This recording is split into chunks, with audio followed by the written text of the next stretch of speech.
మా కస్టమర్లకు శ్రేయోభిలాషులకు central bank of India వారి శ్రీరామనవమి శుభాకాంక్షలు. ఇట్లు central bank of India zonal office Hyderabad. నేను స్థానిక నినాదం మీద గణపూర్కి వచ్చిన ఈ వేదిక మీద ఉన్న ఇట్లాంటి పెద్దలందరి సహకారంతో, ఆశీర్వాదంతో, ప్రోత్సాహంతో ఎందుకు అంటున్నానంటే, నాకు రాజకీయాలంటే అసహ్యము. అందరికి తెలిసిన విషయమైనా మళ్ళీ చెప్పాలి. దగ్గుబాటి వెంకటేశ్వర్లను కేసీఆర్ ఎన్టీ రామారావు గారు నా దగ్గర పంపించారు. టీడీపీకి రావాలి, గణపురం స్థానిక నిదానం గొప్పగా ఉన్నది, కానీ టిక్కెట్ అడిగే వాళ్ళు మాత్రము సర్పంచ్ ఎంపీటీస్ కూడా సరిపోయేటట్లు లేరు, ఆర్థికంగా అస్సలకే లేరు. కాబట్టి మీలాంటి వాళ్ళు వచ్చేది ఉంటే, చదువుకున్న వాళ్ళంటే బాగా ఎన్టీ రామారావు చాలా ఇష్టం. మీకు వస్తే వెంటనే మంత్రి పదవి ఇస్తాడు. 94లో తప్పకుండా టీడీపీ గెలుస్తుంది, రావాలని చెప్పేసి దగ్గుబాటి నా దగ్గరికి ప్రణయ్ భాస్కర్ అని, మరి ఇప్పుడు వినయ్ భాస్కర్ వాళ్ళు అన్నీ ఉండి వాళ్ళని తీసుకొని నా దగ్గర రాస్తే, sorry sir, I have my own commitments, I just started nursing home, నేను పాలిటిక్స్ రాను, నాకు 4 చెల్లెళ్ళు, వాళ్ళ బాధ్యత ఉంది అని చెప్పేసి తప్పుకున్నాం. తర్వాత బీజేపీకి సంబంధించిన దత్తాత్రేయ, బీజేపీ రాష్ట్ర అధ్యక్షుడు, ఆయన వచ్చి పార్టీకి రమ్మంటే నేను నవ్వినా. అవును, మీరు లెఫ్ట్ ఐడియాలజీ, మీరు పీడిఎస్ లో పనిచేశారు నాకు తెలుసు, కానీ రేపు టీడీపీ బీజేపీ కలిసి ప్రభుత్వం ఏర్పాటు చేయబోతా ఉంది. మీరు కనుక బీజేపీకి వస్తే మీకు మంత్రి పదవి, మేము ఒక్క పదవి మాకు వస్తుంది, మీకే ఇస్తాం, మీరు రావాలంటే నాకు రాజకీయాలు ఇంట్రెస్ట్ లేవు, నేను రాను అని నిర్దిష్టం కొట్టేసినప్పుడు చెప్పారు. ఒకవేళ టీడీపీ వాళ్ళు మీకు కనుక పిలిచేది ఉంటే మీరు టీడీపీకి వెళ్ళండి, అట్లయినా పర్లేదు, ఇప్పుడు అధికారులు తప్పకుండా కాంగ్రెస్ ఓడిపోద్ది, మీరు తప్పకుండా రావాలని చెప్పేసి ఆ రకంగా చెప్పారు. ఇంకా ఆఖరి చెప్పి బెదిరించుకోకపోయారు, ఒకవేళ కనుక మీరు రాజకీయాలకు రాకపోతే మళ్ళా కడియం శ్రీహరికే ఎమ్మెల్యే టికెట్ ఇస్తుంది, ఎన్టీ రామారావు ఇస్తారు, ఎందుకంటే వేరే ఎవ్వరు లేరు కాబట్టి ఇస్తారని ఇచ్చారు. సో ఆ రకంగా కడియం శ్రీహరికి మరి ఏదో అంటారు కదా, మనం అందరం వద్దంటే ఓ మోటు భాష తంతే గారెల బుట్టలో పడ్డాడు, తంతే గారెల బుట్టలో పడ్డ పరిస్థితి ఆయనది. ఎందుకంటే గణపురంలో పుట్టలే పెరిగలే, ఆయన చుట్టాలు లేరు, బంధువులు లేరు, ఇంకేం లేదు. ఆయనకి ఇక్కడ చేసిన సేవ అప్పటి వరకు ఏం లేదు. ఎందుకు ఈ మాట చెప్పాల్సి వస్తుందంటే, ఆయన వచ్చి ఇవాళ గణపురము అభివృద్ధి గురించి మాట్లాడతాడు. ఇవాళ గణపురము స్థానికంగా పుట్టి పెరిగిన కాబట్టి 10 ఏళ్ళు 10వ తరగతి చదివినాం, తర్వాత ఇక్కడే ప్రాక్టీస్ పెట్టినాం, ఇదంతా ఉన్నది, ఇదంతా మండలం కాబట్టి ప్రతి ఊరు నా ఊర్లోకి కనిపిస్తుంది. ఇవాళ ఎంత అభివృద్ధి గణపురంలో. రాజన్న వచ్చిన తర్వాత ఇక రాజన్న చచ్చిపోతే రేపు కొడుకులు, మనుమన్లు, మునుమన్మరాలు చెప్పుకోవాల్సిందే. గణపురం రిజర్వాయర్ ఎప్పుడు నిండింది అంటే డాక్టర్ రాజే, మా తాతట ముసలోడు ఒకడు ఉండే, గప్పుడు నిండిందట. మొత్తం అనుకున్నాం, కట్టినప్పుడు ఎప్పుడైనా మత్తడి పడతా అనుకున్నాం, 2 సార్లు మత్తడి కూడా పడ్డది. Dharmasagar reservoir, station Ghanpur reservoir, Ashwapalli reservoir, Gandi Ramarao reservoir, Navapeta reservoir, Uppugalli reservoir. ఎప్పుడైనాయి అంటే 100% డాక్టర్ రాజయ్య తట్ట మట్టి తీసిండు, అదే విధంగా నీళ్లు చెర్లకిప్పిండు, తూము నుండి నీళ్లు బయటికి తీసడానికి నీరటుంది. ఆయన ఎక్కడన్నా తట్ట మట్టి తీసిన పరిస్థితి, రూపాయి శాంక్షన్ చేసిన పరిస్థితి, అదే విధంగా లేకపోతే నీళ్లు విధిన పరిస్థితి ఉండేదంటే మనం దేనికంటే దానికి సిద్ధం. ఇరిగేషన్ రంగంలో ఇవాళ నెంబర్ 1 ఉన్నదంటే నా భూతో నా భవిష్యత్. మాదిగా వాడు ప్రతి బిడ్డ కూడా గొప్పగా చెప్పుకోవాల్సిన అవసరం ఉంది. రాజన్న అంటే ఇష్టం లేకపోవచ్చు, రాజన్న అంటే ఏమంటారు కుళ్ళు కుతంది ఏదన్నా జలసి ఉండొచ్చు కాక, కానీ రిజర్వాయర్లన్నీ ఎప్పుడు వచ్చినాయి అంటే డాక్టర్ రాజయ్య ఎమ్మెల్యే ఉన్నాడు, అక్కడ వైఎస్ రాజశేఖర రెడ్డి గారు ఉన్నప్పుడు రాజన్నే ఉన్నాడు, ఇక్కడ కేసీఆర్ ఉన్నప్పుడు రాజన్నే ఉన్నాడు, కాబట్టి ఇది అమలైనవి. రెండవది రవాణా రంగం. ఇవాళ రైల్వే ఫ్లైఓవర్ ఎవరిది తాత తీసుకొచ్చిందా? నేనే ఉద్యోగం చేసిన, నేనే పునాది వేసిన. కేసీఆర్తో కేటీఆర్తో ఇనాగ్రేట్ చేయాల్సి ఉండే, రాలే, నేనే ఇనాగ్రేట్ చేసిన.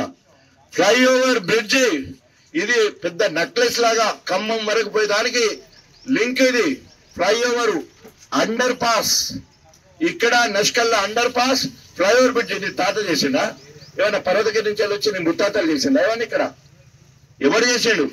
మొత్తము గణపురంలో ఏమంటారు డివైడర్ ఏర్పాటు చేసుకొని, రోడ్డు వైడనింగ్ చేసుకొని, పట్టణ వాతావరణం తీసుకొని దీన్ని మున్సిపాలిటీ చేద్దామంటే సిగ్గు శరం లేకుండా తన పిల్లలను తనే తినే ఒక పాము లెక్క ఒక్కొక్కసారి ఆకలి అయితే దాని తోకనే నోట్లో పెట్టుకొని తిన్నట్టే.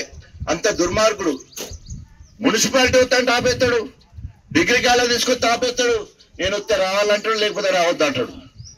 ఎంత విశ్వాసఘాతకుడు అంటే ఇన్నిసార్లు గెలిపించి రాజకీయ భిక్ష పెట్టిందంటున్నావు కదా, నీ గుర్తుగా ఒక్కటన్నా ఉండాలి కదా. ఇగో నేను అంటున్నా, నా గుర్తుగా రైల్వే ఫ్లైఓవర్ బ్రిడ్జి, నా గుర్తుగా స్టేషన్ గన్పూర్ రిజర్వాయర్, నా గుర్తుగా గండి రామారం, నా గుర్తుగా అక్షరాపల్లి, నా గుర్తుగా నవాపేట రిజర్వాయర్, నా గుర్తుగా ఇప్పటికి కూడా మత్తడి పడుతున్నా ఆకేరు వాగి మీద ఉన్న ఉప్పుగల్లు రిజర్వాయర్. నీ మార్కు ఒక్కడు చూపించు. ఒకవేళ నువ్వు గణపురంలో ఉన్న రెసిడెన్షియల్ పాఠశాలను ఒకడంటే నేను 18 రెసిడెన్షియల్ పాఠశాలను రెసిడెన్షియల్ తీసుకొచ్చాను. 18. తెలంగాణలో మొదటిసారి మాదిగా కాంగ్రెస్ ఎమ్మెల్యేగా ఉండి జై తెలంగాణ అంటూ 18 మంది ఎస్ఐలు 8 మంది సిఐలు నా ఎంబడి ఉంటే, ఒక పక్క తెలంగాణ అంటున్నా టిఆర్ఎస్ నా ఎంబడి పడతా ఉన్నారు. శిలాపలకాలు వేయకపోతే విద్యాలయాలు రాదని చెప్తే మొత్తం పోలీసులు ఎంబడిపడి టిఆర్ఎస్ ఎంబడి పడతాంటే కూడా ఎక్కడెక్కడైతే శిలాపలకాలు ఉంటాయో తెలంగాణ మొత్తంలో 32 వస్తే మన 18 32 ముందుగా సాంక్షన్ వాటిలో 18 మన గణపురం నియోజకవర్గానికే ఇవాళ రెసిడెన్షియల్ పాఠశాలలు కమ్ డిగ్రీ జూనియర్ కాలేజీ. అదే విధంగా మహిళ కావాలి, డిగ్రీ కళాశాల కావాలని 2 సార్లు విద్యాశాఖ మంత్రి. సిగ్గుండాలని ఎవరైనా నమ్ముతాడు? మీరందరూ ఎవరైనా ముఖం పోతే నాకైతే ఊచబుద్ధి అవుతుంది. ఏం చేయాలి చెప్తా? వాడిని ఎట్లా నమ్మకం పోవాల్తుంది, ఎట్లా ఉంటాడు, వాడిని ఎంబడెట్లా తిరుగుతాడు, వాని కథ ఏంది, వాని కార్ఖాన ఏంది? ఎందుకు ఈ భాష అంటుందంటే, అరే నువ్వు ఇప్పుడు ఇవాళ నేను డాక్టర్ను సావు నోట్లో తలబెట్టి హెల్త్ యూనివర్సిటీ తీసుకురావాలంటే హెల్త్ యూనివర్సిటీ తీసుకొచ్చే భాష అంటే అది మాది కూడా. అంటే మాది కూడా పట్టు ఎట్లుంటది అంటే నువ్వు ఏమని వాళ్ళు రియలైజ్ కావాలి, రాజే కరెక్టేనా. హెల్త్ యూనివర్సిటీ ఉన్నంత కాలం, కాకతీయ మెడికల్ కాలేజ్ ఉన్నంత కాలం డాక్టర్ రాజే. సూపర్ స్పెషాలిటీ హాస్పిటల్ 150 కేంద్ర ప్రభుత్వం దగ్గర పోయి మాట్లాడి ఇలా super speciality hospital Kakatiya medical back side వచ్చింది, అది డాక్టర్ రాజయ్య. అక్కడ కాలేజీ కళాక్షేత్రం డాక్టర్ రాజయ్య. డిప్యూటీ సీఎం గుండి సీఎం దగ్గర కూర్చొని మాట్లాడి ఎన్ని అవకాశాలు ఉంటాయి అన్ని వాక గిట్ట నీ ముద్రగా జిల్లాకి ఏదైనా తీసుకొస్తావా, నియోజకవర్గానికి ఏదైనా తీసుకొస్తావా? నన్ను అతనికి సిగ్గుండాలి కదా, ఆయనకు సిగ్గుండాలి కదా. అందుకనే కళ్ళుండి కబోదిన, చెవులుండి ఏమన్నా చెవిటోడా, ఇవేం కనిపిస్తలేవా, వినిపిస్తలేవా? ఎక్కడ కనిపించేది ఏమన్నా అబద్ధమా? ఏమన్నా చెప్పేది ఏమన్నా అబద్ధమా చెప్పు? హెల్త్ యూనివర్సిటీ అబద్ధమా? జఫర్గఢ్లో సివిల్ హాస్పిటల్ మంజూరు చేసినాం, 50 మంచాల సివిల్. ఇక్కడ 100 బెడ్లు గణపూర్కి ఇవ్వాలి. లేదు ఇప్పుడు 2500 పెద్ద హాస్పిటల్ 24 ఫ్లోర్లతోటి వరంగల్ అయితే 50కి సరిపోతుంది అంటే, సార్ అట్లా కాదు, నియోజకవర్గం మీరు మాట ఇచ్చిండ్రు 100 మంచాలు ఇవ్వాలంటే 100 మంచాలు అప్పటికప్పుడు జీవో ఇచ్చిండు కేసీఆర్ గారు. అది తీసుకొస్తే నాది అంటాడు. ఏం చెప్పాలి చెప్పు? ఈ వాళ్ళతో ఉండేటోళ్ళకైనా సిగ్గుండాలి కదా, ఆయన ఎంబడి ఉన్నోళ్ళకైనా. అప్పుడే జీవో వచ్చే, అప్పుడే పైసలు 37.5 కోట్లు మంజూరు అయ్యే, శిలాపలకి వేద్దామంటే లేదు వచ్చేది మన ప్రభుత్వాన్ని ఆపిత్తివి. మళ్ళీ ఇది కథ. నేను నా జీవితంలో నేను ఎప్పుడు అబద్ధం ఆడు, అన్ని నిజాలే నేను చెప్పేటి, అన్ని నిజాలే. ఆయన మొత్తం పచ్చి అబద్ధం మాట్లాడతాడు, మళ్ళా మా ఎగిరి పడతాడు. ఏం చేయాలి చెప్పు? పెద్ద నీరటి లెక్క గణపురంలో ఉన్న చెర్లు గిర్లు అన్ని బాగు చేసి ఆఖరికి మొన్న 104 కోట్లతోటి ఏ ఊర్లకైతే రావట్లేదు, శ్రీపతిపల్లి, కొండాపూర్, లింగంపల్లి, అక్కడ పైన మద్దెలగూడెము, పీసర, శాలపల్లి, వేలేరు, కమ్మర్పేట, కింద ఉన్న ముప్పారం నారాయణపురం వరకు అక్కడ, నారాయణగిరి వరకు అక్కడ, కింద మరి మన వంగాలపల్లి, ధర్మాపురము, మల్లపల్లి, వెంకటపూర్, వీడికి ఇప్పటివరకు నీళ్ళు రాకపోతే 104 కోట్ల రూపాయల పైన, కింద 13 కోట్లు. సో దగ్గర 127 కోట్లతోటి పనులు మొదలుపెట్టి 23లోనే కేటీఆర్ గారితో పనులు మొదలు పెట్టాం అక్కడ మొత్తం. తర్వాత ఇక్కడ కుర్చపల్లి, కోమల్ల, గోవర్ధనగిరి 3 గ్రామాలకు నీళ్ళు అందకపోతే వీటికి కూడా అరే ఇది పూర్వజన్మ సుకృతం. మాది కూడా పుట్టినందుకు గర్వపడుతున్నా నేను. మాదిగా వాడిగా 100% మాదిగా వాడిగా చదువుకున్నాడు ఎట్లుంటే ఏ రకంగా నాయకత్వాన్ని ఒప్పించి పనులు తీసుకొస్తామన్న దానికి ఇవాళ ఒక్క నియోజకవర్గంలో 9 రిజర్వాయర్ల ద్వారా నీళ్లు, 7 నియోజకవర్గాలు మనై బొమ్మకూరు నుంచి వెళ్ళి రఘునాథపల్లి పైన మొత్తం పారుతుంది, చీటకోడూరు నుంచి వెళ్ళి లింగాల గణపురం పారుతుంది. అంటే 9 రిజర్వాయర్లు ఒక్క గణపురం నియోజకవర్గానికి రాజన్నది ఏం లేకుండానే అవుతుందా? రాజన్నది ఏం లేకుండా నాడు దేంతో పోటీ పడతారా? చూద్దాం బిడ్డ. ఎక్కడ షాపుకొని ప్రెస్ మీట్ లో మాట్లాడడం కాదు. ఇరిగేషన్ కోసం నేను ఉన్నాను చెప్పు. ఇరిగేషన్ నువ్వు అన్నావు కదా, దేవాదుల సృష్టికర్త. నువ్వేమన్నా ముఖ్యమంత్రివా? నీకు సృష్టికర్త ఎట్లయితావు? చంద్రబాబు నాయుడు ఎక్కడైనా పోనీయా? చంద్రబాబు నాయుడు ఎక్కడైనా పోనీనా? నువ్వెట్లా సృష్టికర్త? సిగ్గుండు వద్దు చెప్పుకునే దానికి. ఎవరికో పుట్టిన బిడ్డ నాకు పుట్టిందని ఎంత గలీజుగా ఉంటుందో ఆయన చేసే పనులన్నీ అట్లే ఉంటాయి. ఇచ్చే కెపాసిటీ గణపురంలో ఉన్నదంటే మాదిగవాడు వల్లనే వీళ్ళందరూ కూడా గొప్పగా చెప్పుకోవాల్సిన పరిస్థితి. ఎందుకంటే మీరు లేకపోతే నేను లేను, నేను రాజకీయాలకు రాను. మీరు లేకపోతే మీరు కావచ్చు, మీ అయ్యలు కావచ్చు, మీ తాతలు కావచ్చు, పిలిస్తే రాజకీయాలు ఇష్టం లేకున్నా కూడా జాతీయ స్థాయిలో ఉత్తమ పిల్లల డాక్టర్ గా మొత్తము వరంగల్ జిల్లా మొత్తంలో నెంబర్ 1 ప్రాక్టీస్ గా మొట్టమొదటి పిల్లల నర్సింగ్ హోమ్ పెట్టి అది మొత్తం కూడా వదిలిపెట్టేసి ఈ తుచ్చ రాజకీయాలకు వచ్చి అనేక రకాలుగా ఇబ్బందులు, అపనిందలు, ఆరోపణలు అనేక రకాలుగా బాధపడుతున్నా కూడా చెట్టుకు కాయలు బాగుంటేనే దెబ్బలు బాగా తగులుతాయనే ఒక సిద్ధాంతాన్ని తీసుకొని ఆ రకంగా ఎన్ని అవమానాలు వచ్చినా కూడా తట్టుకొని మీ ఆశీర్వాద బలంతోనే 11,700, మీ ఆశీర్వాద బలంతోనే 33,000, మళ్ళా ఆశీర్వాద బలంతోనే 58,000, మళ్ళీ మీ ఆశీర్వాదంతోనే 37,000. ఎవరికైనా ఇక్కడ గెలిచిన వాళ్ళకి ఎవరికైనా ఆ మెజార్టీ వచ్చిందంటే మాల నుంచి గెలిచిన ఎవరు మా గోక రామస్వామి గారు మొదటిసారి 6,000తో గెలిచిన, తర్వాత మాత్రము జస్ట్ 600 ఓట్లతో 630 ఓట్లతో గెలిచాడు. అది ఖతం అయిపోయింది. భోజపల్లి రాజయ్య 7,000-8,000తో గెలిచాడు. తర్వాత మా ఆరోగ్యం గారు 5,000తోనే గెలిచిండు. తర్వాత కడియం శ్రేణి మొదటిసారి 41-42,000తో గెలిచిండు. అది కూడా నాకంటే ఎక్కువ, నేను 58,000తో గెలిచిన. తర్వాత ఎప్పుడు గెలిచినా కూడా 4,400, 4,042 ఓట్లు, తర్వాత మొన్న 7,000 ఓట్లు. ఎందుకు ఈ మాట చెప్తున్నట్టు, అదే స్థానిక బిడ్డను కాబట్టి నాకు వచ్చిన ఓట్లు 37,000, 58,000, 33,000. కడియం శ్రేణి నా మీద 2 సార్లు గెలిచిండు 4,000 నేను అప్పుడే ఛాలెంజ్ చేసిన, నేను గణపురం నియోజకవర్గం పుట్టిన మగ బిడ్డనైతే మొగాన్ని అయ్యేది ఉంటే అధిగమించి గెలుస్తా, నీ 2 సార్ల కంటే అధిగమించి గెలుస్తాని మహాకూటమి ఉండగా కూడా నీ 4,000, 8,000 అయితే నేను 11,000 పైచీలతోటి మొదటిసారి కాంగ్రెస్ పార్టీ ద్వారా మహాకూటమిని ఓడగొట్టడం జరిగింది. మాదిగోళ్ళ పాత్ర ఉన్నదానికి ఇవాళ త్యాగం ఎవరు చేసినంటే జూపల్లి కృష్ణరావు ఎక్కడనే మళ్ళీ కాంగ్రెస్ పోయిండు. అంతకుముందు కథం ఓన్లీ అక్కడ అరుణతోటి లొల్లుండి బయటకు వచ్చిండు. అసలు సిసలనే త్యాగం చేసింది గణపురం నియోజకవర్గం. అందుకనే మనకు ఉప ముఖ్యమంత్రి పదవి వచ్చిండు. It's historical event. Who is the first deputy CM of Telangana అంటే సచ్చుకుంటే నా పగోడు కూడా డాక్టర్ రాజయ్య అని పెట్టాల్సిందే. లేకపోతే వాడు మార్కు గోవిందా, వాడు కలెక్టర్ నౌకర్ కూడా గోవిందా. ఎందుకు వచ్చిందండి ఇదంతా? ఉట్టినే ఉంటుందా? First deputy CM of Telangana. నీకు అట్లాంటిది ఒక పేరాన్ని ఉన్నదా ఎక్కడన్నా? ఏం చెప్పాలి చెప్పు? మొత్తం మనమేమో నిండుకుండేలాగా ఉన్నాం. అదే వెళ్తే గిన్ని నీళ్లు ఉన్నాయి, ఏమడతా ఉంటుంది ఏమన్నది నిండుకుండ లెక్క. ఇలా రాసి పెట్టుకోండి, గణపురంలో నేను ఎమ్మెల్యే కాకముందు ఎన్ని ఉన్నాయో అన్ని ఫుల్ఫిల్ చేసిన ప్రజల కోరికలు. ఉదాహరణకి కాంగ్రెస్ లో ఉన్నప్పుడు 23,000 ఇండ్లు రాసి పెట్టుకోండి.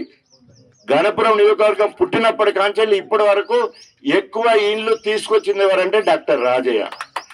ఇందిరమ్మ ఇండ్లు, ఏ ఊర్లో ఇందిరమ్మ ఇండ్లు ఉన్నారంటే నా పీరియడ్లో ఇందిరమ్మ ఇండ్లు వచ్చినాయి. నేను తెలంగాణ కోసము కాంగ్రెస్ పార్టీకి రాజీనామా చేసిన అప్పుడు హౌసింగ్ మినిస్టర్ గా ఉన్న ఉత్తమ్ కుమార్ రెడ్డి రఘునాథ్పల్లికి వస్తే, రాజయ్య నువ్వు మొగాడివయ్యా, నువ్వు రాజీనామా చేసినావు, మేము ఎవరం చేయలేకపోయినావు, నువ్వు చేసిన ధైర్యాన్ని అని చెప్పి ఒక్క సంతకంతో 13,000 ఇల్లు ఇచ్చిండు. ఆయన కాంగ్రెస్ మంత్రి, నేను బీఆర్ఎస్ ఎమ్మెల్యే. త్యాగానికి గుర్తించి నువ్వు ఒక వరం అడుకో, ఏదని ఇస్తానంటే నువ్వు ఎన్ని ఇళ్ళు అడుగుతాను అన్నాడు. ఏఈలు, డిఈలు, ఎస్సీలు ఉంటే సార్ మనకి ఎన్ని ఇళ్ళు గడపడానికి అవసరం ఉంటాయంటే 13,000 ఇల్లు కావాలంటే అందరికి ఇల్లు పథకం ఎక్కడిది? అది రాజన్న పథకం. అందరికి ఇల్లు, phase 1, phase 2, phase 3, left over 171 అందరికి ఇల్లు. ఇవన్నీ రాజన్న ఇచ్చిండు మీ అందరి ఆశీర్వాదంతో. ఆ బలం నాకు ఎక్కడిది? మీరు లేకపోతే నాకు ఎక్కడిది? ఎక్కడ పోయినా మాదిగోలు నాకు తోడు. ఉప ముఖ్యమంత్రి అంటే ఏ జిల్లాకు పోయినా మాదిగ బలమైన తోడు. ఎక్కడ పోయినా వాళ్ళ ఆత్మగౌరవం వాళ్ళ ఆత్మస్థైర్యాన్ని పెంచడానికి నేను ఉన్నాను వాళ్ళకైనా ధైర్యంతో అందరు కూడా నాకు సహకరించిండ్రు. ఆ రకంగా ఇవాళ ఎందుకు చెప్తున్నానంటే ఎక్కడన్నా మళ్ళా నేను మాట్లాడారు మీరు చూడొద్దు. ఇవన్నీ కళ్ళుండి కబోది లెక్క వాడు మాట్లాడతాడు కావచ్చు, కానీ మనము ఇవన్నీ జరిగినాయి కదా, మన కళ్ళ ముందే కదా జరుగుతున్నది. నెంబర్ 1 ఎడ్యుకేషన్ పరంగా ఇవాళ నెంబర్ 1, ఇరిగేషన్లో నెంబర్ 1, రహదారులు అదృష్టం ఉండాలి. హైదరాబాద్ నుంచి మొదలు పెడితే ఎక్కడికి మొత్తము మన ములుగు వరకు తీసుకున్న తర్వాత ఏం పట్టణం అది భూపాలపట్నం వరకు ఎక్కడ తీసుకోండి, ఒక ములుగు నియోగ అడవి తప్ప ఎక్కువ రహదారి పూడుకున్నదంటే గణపురమే. 67 కిలోమీటర్లు మొన్న కేసీఆర్ దగ్గర చెప్పిన 67 కిలోమీటర్లు వాల్ రైడింగ్ చేసేది ఉంది సార్. కల్లం బ్రిడ్జ్ కాంచెలు మొదలు పెడితే ఉనికిచెర్ల వరకు 2 టోల్ గేట్లు నా నియోజకవర్గంలో ఉన్నాయి, 8 ఫ్లైఓవర్ బ్రిడ్జ్లు ఉన్నాయి సార్. మొత్తము ఒక సిస్టమేటిక్ పోవడం వల్ల ఇలా ఇండస్ట్రియల్ డెవలప్మెంట్ అవుతారు, ఇండస్ట్రియల్ క్యారిడార్ డెవలప్ అవుతారు. అంటే నీళ్లు ఉన్నాయి, రోడ్డు ఉన్నది, విద్యుత్ ఉన్నది. ఈ 3 ఉంటే పరిశ్రమలు వస్తాయి. ఎంతో దీర్ఘకాలికంగా ఆలోచించి రోడ్లు పెట్టడం వల్ల 20-30 లక్షలకి ఇక్కడ ఉన్నాయి. అలా 5 కోట్ల నుంచి వెళ్ళి 10 కోట్ల అండి రోడ్డుకు ధర. ఎక్కడి నుంచి వచ్చింది? రాజన్న తర్వాత ఎవరు వచ్చేసారు? కాంగ్రెస్. నేను కాంగ్రెస్ లో ఉన్నప్పుడు, నేను కాంగ్రెస్ లో ఉన్న వైఎస్ రాజశేఖర్ దగ్గర ఉండి 2 ప్రాజెక్టులు 2 భాగాలు చేయడం జరిగింది. ఒకటి దీర్ఘకాలిక ప్రణాళిక, రెండవది సూక్ష్మ ప్రణాళిక. అంటే 18 నెలల్లో పూర్తి చేయాలన్న దాంట్లో దేవాదులను పెట్టించగలిగిన నేను.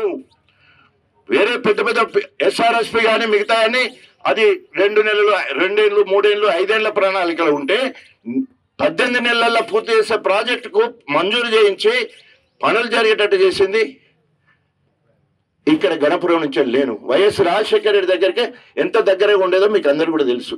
ఎందుకు ఈ మాట చెప్తున్నంటే, ఆనాడు అంత గొప్పగా పనులు మొదలుపెట్టి పొన్నాల లక్ష్మయ్య నేను గణపురము పంపల దగ్గర నుంచి వెళ్ళి అక్షరాపల్లకు నీళ్ళు ఎత్తేటప్పుడు బంగారు కడియాలు పెట్టారండి మాకు. నీకెక్కడ పెట్టిళ్ళు? మైలారంలో పెట్టిళ్ళు. పరతీరి మైలారం ఏమో ఏది దాన్ని ఏ మండలకి ఇంకొస్తుంది?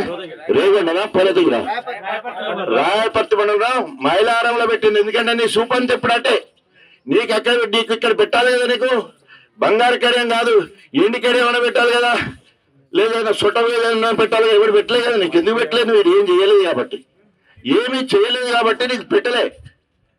నెంబర్ 1 ఇరిగేషన్లా, నెంబర్ 1 గణపురం మాదిగ బిడ్డగా మీరందరూ తయారు చేసిన నాయకుడిగా మీరు భవిష్యత్తులో రాబోయే 10 తరాలకు చెప్పుకునే విధంగా గణపురం చెరువు ఎండదు, గణపురం చెరువు ఎండదు, గణపురానికి కరువు ఉండదు. ఇది చరిత్ర రాసి పెట్టుకోండి. చెరువు ఎండదు, ఇక రాసి పెట్టుకోండి. గణపురం చెరువు ఎండదు. ఇది ఇరిగేషన్లో. రెండవది రవాణా రంగం. ఇవాళ రైల్వే ఫ్లైఓవర్ ఎవరిది? తాత తీసుకొచ్చిందా? నేనే ఉద్యోగం చేసిన, నేనే పునాది వేసిన. కేటీఆర్తో ఇనాగ్రేట్ చేయాల్సి ఉండే, రాలే, నేనే ఇనాగ్రేట్ చేసిన. ఫ్లైఓవర్ బ్రిడ్జి ఇది పెద్ద నెక్లెస్ లాగా ఖమ్మం వరకు పోయేదానికి లింక్. ఇది ఫ్లైఓవర్ అండర్ పాస్, ఇక్కడ నష్కల్లా అండర్ పాస్, ఫ్లైఓవర్ బ్రిడ్జ్. ఇది తాత చేసిండా? ఏమన్నా పర్వతగిరి నుంచి వచ్చి నేను ముత్తాతలు చేసిండా? ఏమన్నా ఇక్కడ ఎవరు చేసాడు? మొత్తము గణపురంలో ఏమంటారు డివైడర్ ఏర్పాటు చేసుకొని, రోడ్డు వైడనింగ్ చేసుకొని, పట్టణ వాతావరణం తీసుకొని దీన్ని మున్సిపాలిటీ చేద్దామంటే సిగ్గు శరం లేకుండా తన పిల్లలను తనే తినే ఒక పాము లెక్క. ఒక్కొక్కసారి ఆకలి అయితే దాని తోకనే నోట్లో పెట్టుకొని తిన్నట్టే. అంత దుర్మార్గుడు. మున్సిపాలిటీ వస్తాను ఆపేస్తాడు, డిగ్రీ కాలేజ్ తీసుకొని తాపేస్తాడు. నేను వస్తే రావాలంటాడు, లేకపోతే రావద్దు అంటాడు. ఎంత విశ్వాసఘాతకుడు అంటే, ఇన్నిసార్లు గెలిపించి రాజకీయ భిక్ష పెట్టిందంటున్నావు కదా, నీ గుర్తుగా ఒక్కటన్నా ఉండాలి కదా. ఇగో నేను అంటున్నా, నా గుర్తుగా రైల్వే ఫ్లైఓవర్ బ్రిడ్జి, నా గుర్తుగా స్టేషన్ గన్పూర్ రిజర్వాయర్, నా గుర్తుగా గండి రామారం, నా గుర్తుగా అక్షరాపల్లి, నా గుర్తుగా నవాపేట రిజర్వాయర్, నా గుర్తుగా ఇప్పటికి కూడా మత్తడి పడుతున్నా ఆకేరు వాగి మీద ఉన్న మన ఉప్పుగల్లు రిజర్వాయర్. నీ మార్కు ఒక్కడు చూపించు. ఒకవేళ నువ్వు గణపురంలో ఉన్న రెసిడెన్షియల్ పాఠశాల నువ్వు ఒక్కడంటే సిగ్గులే కూడా.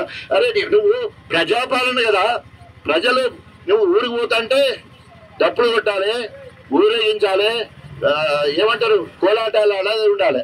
అది ప్రజాపాలన అంటే. ప్రజలు నిన్ను ఆహ్వానం పలకాలి. సాటుకు మీటింగ్ పెడుతుంది, వెనుక ముఖాన హెలికాప్టర్ ఆయ్, ముందు ముఖాన స్టాండ్ ఆయ్, పైసలు తీసుకొచ్చిన మహిళలు అవుతుంది. అక్కడే శిలాపాలకాలు దీనికి ఎదురుగా. ఇదే ఓపెనింగ్ అంటే శిలాపాలకాలు దీనికి ఎదురుగా పెట్టి కదా భయంగా అంచెలటపై ఎట్లుండాలి. ఇక్కడికి రావాలి. రేవంత్ రెడ్డి గొప్ప ప్రజాపాలన కదా.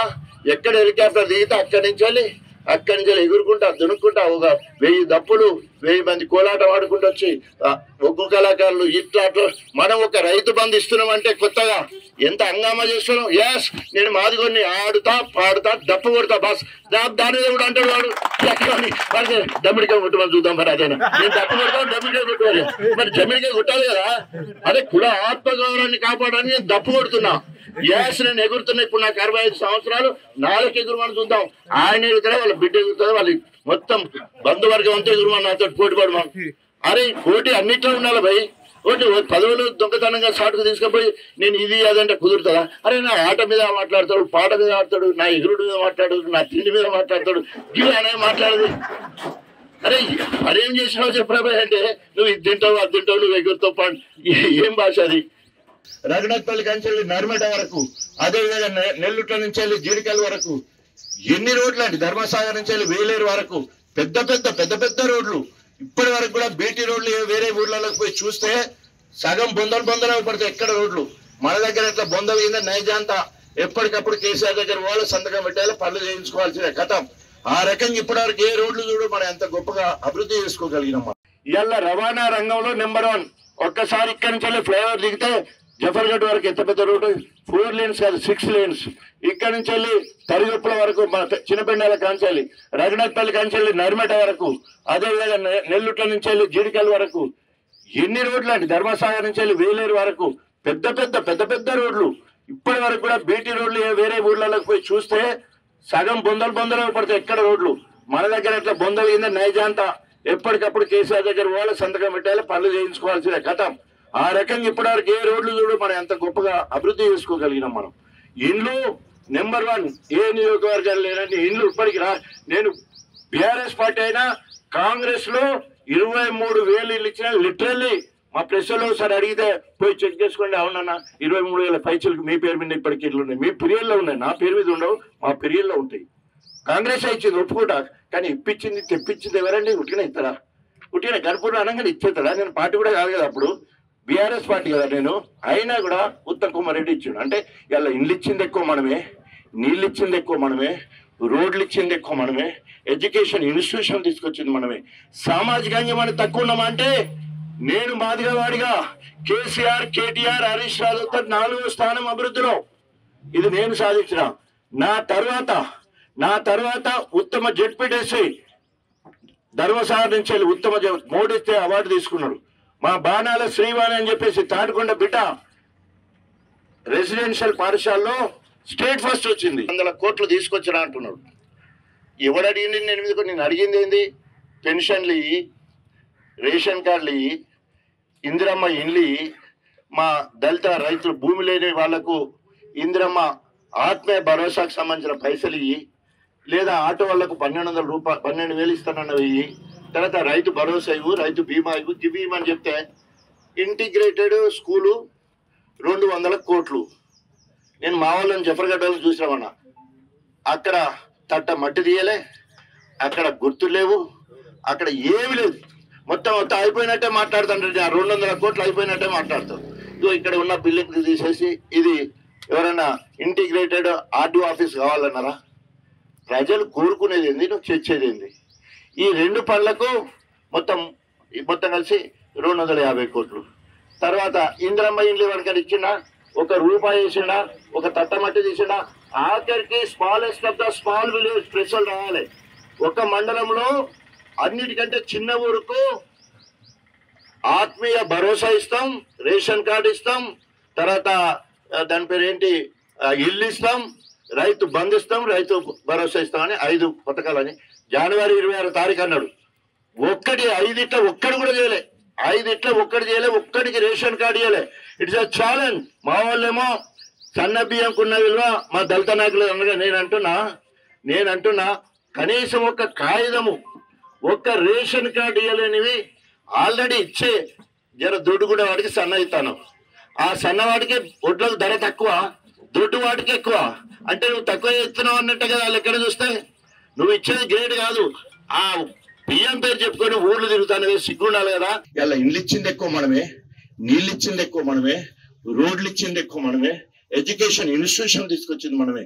సామాజికంగా మనం తక్కువ ఉన్నామా అంటే నేను మాదిగా వాడిగా కేసీఆర్, కేటీఆర్, హరీష్ రావుతో 4వ స్థానం అభివృద్ధిలో. ఇది నేను సాధించిన. నా తర్వాత ఉత్తమ జెడ్పీటీసీ ధర్మసాగర్ నుంచి వెళ్ళి ఉత్తమ మోడీస్తే అవార్డు తీసుకున్నాడు. మా బాణాల శ్రీవాణి అని చెప్పేసి తాటికొండ బిడ్డ రెసిడెన్షియల్ పాఠశాలలో స్టేట్ ఫస్ట్ వచ్చింది. ఉత్తమ సర్పంచ్ నా వల్లే పెద్దపిండాల నుంచి వెళ్ళి. తర్వాత ఉత్తమ మహిళా సంఘాల్లో గొప్పగా మాట్లాడిన సిమిమా అని చెప్పేసి వేలే నుంచి వెళ్ళి మోడీతో మాట్లాడింది. ఇది రాజన్న పీరియడ్. పక్కన ఇన్ని నియోజకవర్గాలు మరి వాళ్ళు ఎందుకు రాలేదు? మొత్తం నా దగ్గర ఉత్తమ జెడ్పీటీసీ అంటే అభివక్త వరంగల్ మొత్తంలో ఒక్కడే వచ్చినట్టే కదా. అది రాష్ట్రపతి దగ్గర మన ప్రధానమంత్రి దగ్గర పోయిందంటే ఎందుకు వచ్చింది? మరి ఆయన ఏమికి వచ్చింది అంటే ప్రజా సంక్షేమ కార్యక్రమంలో ఎక్కువ తిరుగుతున్నాడు. ఆయన ఒక్కరు తిరిగాడు కదా.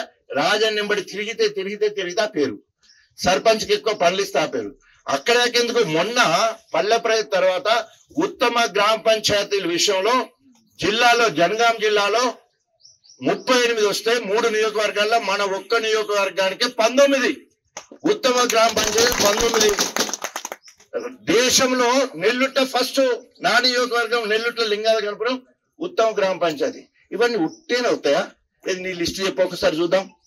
2004 ముందు నీ లిస్టు, తర్వాత లేదు కదా ఇప్పటి వరకు. అయితే 2004 ముందు నీ లిస్టు, 94 నుండి 2004 నువ్వేమైనా ఉంటే నీ లిస్టు చెప్పుకో. నువ్వు ఉన్నప్పుడు ఏమేం చేసినావు, ఎన్ని ఎన్కౌంటర్లు చేసినావు, ఎందరిని అక్రమ అరెస్ట్ చేసినావు, ఎందరిని దొరకబడి చంపించినావు, ఎందరిని ఏం చెప్పాలి ఆయన గురించి. ఇది మీరు మాట్లాడవలసిన భాష. అభివృద్ధి విషయంలో మనకు కూడా లేని అవగాహన. ఎందుకంటే రాజన్నగా కొందరేమో ఎగిరిగిరి పడుతుంది ఎండి నాకు లెక్క, కొందరేమో ప్రశాంతంగా నాయకత్వం దగ్గర ఉండి పనులు చేయిస్తూ ఉంటారు. మనకు ఈ పనులన్నీ ఎమ్మెల్యే ప్రపోజల్ లేకుండానే ఎన్ని చెప్పాలి. రైతు సంక్షేమ యాత్ర అప్పటి వరకు 62,000 రైతులు మనకి ఇక్కడ ఉన్నారు. రైతు సంక్షేమ యాత్ర 10 రోజులు సైకిల్ మోటార్ రాలి రైతుల ఇళ్లలో పడుకోవడం 10 రోజులు. అది అయిపోయిన నాటికి 76,000 మంది, ఇప్పుడు దగ్గర 81,000 మంది రైతులకు రైతు బంధు పడాలి. దుర్మార్గుడు ఎత్తలేదు, వేరే విషయం. కాంగ్రెస్ ప్రభుత్వం వచ్చింది. సో 81 మంది రైతులకు 1,000 మందికి ఇక్కడ పర్యటన చేసినాం. అంటే రైతులను చైతన్యం వేసినాం. సాదామైన తెల్ల కాగితం ఉంటే మీరు రిజిస్ట్రేషన్ అవుతుందా, పాస్బుక్ వస్తుందని చెప్పి ఊరూరు తిరిగి మాట్లాడినాం. అదే విధంగా మన ఊరు మనబడి వచ్చింది. గవర్నమెంట్ పాఠశాలన్నీ తిరిగినాం, హాస్టళ్లలో పడుకున్నాం. దళిత బంధు వచ్చింది, దళిత ఇళ్లలో పడుకున్నాం. దళితులు 10 లక్షలు వస్తున్న బిడ్డ మంచిగా మన ప్రభుత్వం వచ్చేది ఉంటే బాగుంటది అంటే దురదృష్టం పోయింది. ఇప్పుడు లేకపోతే అది 100, 1100 ఎక్కడో ఉండేటోళ్ళం మనం. అది పోయింది. తర్వాత ఆత్మీయ సమాజ్ లాస్ట్ కు దశాబ్దోత్సవాలలో 21 రోజులు పల్లెల్లో పడుకొని రచ్చబండ కార్యక్రమాలు ఏర్పాటు చేసుకొని రైతు వేదికలలో పడుకున్నామండి. రైతు వేదిక ఊరు బయట ఉంటే పురుగులు గిరుగులు కర్తండే కూడా పడుకున్నాం. ఒక్క నియోజకవర్గంలో 51 రోజులు పల్లె నిద్ర చేసిన ఒక్క ఎమ్మెల్యే చూపించు తెలంగాణ మొత్తంలో. అది మాదిగోడికే సాధ్యం. మొండి పట్టు అంటే మాదిగ పట్టు పక్కా. ఇవన్నీ మీరు గర్వపడేటట్టే చేసిన తప్ప వేరే ఒరిగింది ఏం లేదు. సిన్సియారిటీ అంటావా? తెలంగాణ రాష్ట్ర సాధనకు అధికార కాంగ్రెస్ పట్టు పెట్టడం అదొక త్యాగం. ఎమ్మెల్యే కాదు, ఉప ముఖ్యమంత్రి పదవి పోయినా కూడా అధినాయకుని పల్లెత్తు మాట అనకుండా గొప్పగా విధేయులుగా ఉన్నాం. నెంబర్ 2, ఎమ్మెల్యే టికెట్ రాకుండా పల్లె రాజశేఖర్ని గెలిపించాలి, గణపురం గెలిపించాలి. అక్కడ ఇన్ఛార్జ్, ఇక్కడ పార్టీ గుర్తించిన అభ్యర్థిని గెలిపించాలంటే కొందరు అటు ఇటు ఉన్నా కూడా సాగు తప్పి కన్నులు తట్టబట్టు ఈ 2 నియోజకవర్గాలు గెలిచిన అభివక్త వరంగల్ జిల్లా అంటే ఓన్లీ బికాస్ ఆఫ్ రాజయ్య. మిగతా ఎందుకు గెలవలే? జనగాం మనం చేయబట్టి గెలిచింది. గణపురము 2011 నుండి 24 వరకు మనం చేసిన పనులు, మనం చేసిన త్యాగము, కార్యకర్తలు, మెంబర్షిప్ వీళ్ళ వల్లనే కదా గెలిచింది. అట్లా 2 మన ఖాతాలోనే పడ్డాయి. ఎంపీ టికెట్ ఇవ్వకున్నా కూడా మాదిగోడు ఎంత త్యాగం చేస్తాడు. ఎంపీ టికెట్ ఇవ్వకున్నా రాజన్న నువ్వు స్టార్ క్యాంపెయిన్ నువ్వు గెలిపించారంటే మళ్ళా గా పడిపోతే జోష్ లేపి మళ్ళా బీఆర్ఎస్ పార్టీని మళ్ళీ ఎక్కడో నేలమట్టం ఏదాన్ని మళ్ళీ ఎత్తుకొచ్చడానికి ప్రయత్నం చేసినాం. మరిన్ని వీడియోస్ కోసం ఛానల్ ని సబ్స్క్రైబ్ చేయండి. లేటెస్ట్ అప్డేట్స్ కోసం వాట్సాప్ ఛానల్ ని ఫాలో అవ్వండి. ఆ లింక్ డిస్క్రిప్షన్ లో ఉంది.